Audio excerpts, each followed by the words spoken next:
నుంచి కొడితే కుంభస్థలాన్నే కొట్టాలనేలా solid lineup set చేసుకున్నాడు రౌడీ హీరో విజయ్ దేవరకొండ. ఇప్పటికే రౌడీ జనార్దన సినిమాతో బిజీగా ఉన్న విజయ్ తాజాగా రాహుల్ సాంకృత్యాన్ దర్శకత్వంలో తెరకెక్కుతున్న కొత్త చిత్రానికి టైటిల్ అనౌన్స్ చేశాడు. రిపబ్లిక్ డే సందర్భంగా ఈ సినిమాకు రణబాలి అనే టైటిల్ ఫిక్స్ చేస్తూ గ్లిమ్స్ రిలీజ్ చేశారు.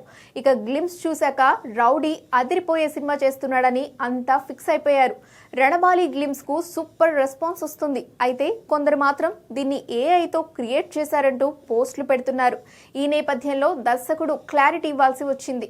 ఇందులోని ప్రతి ఫ్రేమ్ పాత పద్ధతుల్లోనే ఎంతో కష్టపడి డిజైన్ చేసినట్లు రాహుల్ తెలిపారు. ఈ వీడియోను సిద్ధం చేయడానికి తన టీంకు కొన్ని నెలల సమయం పట్టిందన్నారు. దీంతో ఏఐ అంటూ వస్తున్న వార్తలకు చెక్ పడినట్లయింది. అసలు ఈ మధ్య కాలంలో ఏ సినిమా తీసుకున్నా సరే ఏఐ అంటూ సోషల్ మీడియాలో నానా రచ్చ చేస్తున్నారు. ఏఐ వీడియోలు ఒరిజినల్ వీడియోలను సైతం మైమర్పించేలా ఉంటున్నాయి. దీంతో అభిమానులు ఏది ఒరిజినల్లో ఏది ఏఐ క్రియేటెడో తెలియక సతమతమవుతున్నారు. ఈ క్రమంలోనే రణబాలిపై కూడా ఏఐ అటాక్ జరిగింది. అందుకే ఇది ఏఐ కాదని క్లారిటీ ఇచ్చాడు దర్శకుడు. కానీ ఈ గ్లిమ్స్ విషయంలో మాత్రం ప్రశంసలు కురిపిస్తున్నారు నెటిజన్స్. ఇక 1854, 1878 మధ్య బ్రిటిష్ కాలంలో జరిగిన వాస్తవ చారిత్రక సంఘటనల ఆధారంగా ఈ సినిమా తెరకెక్కుతుండగా రష్మిక మందన్న హీరోయిన్ గా నటిస్తోంది.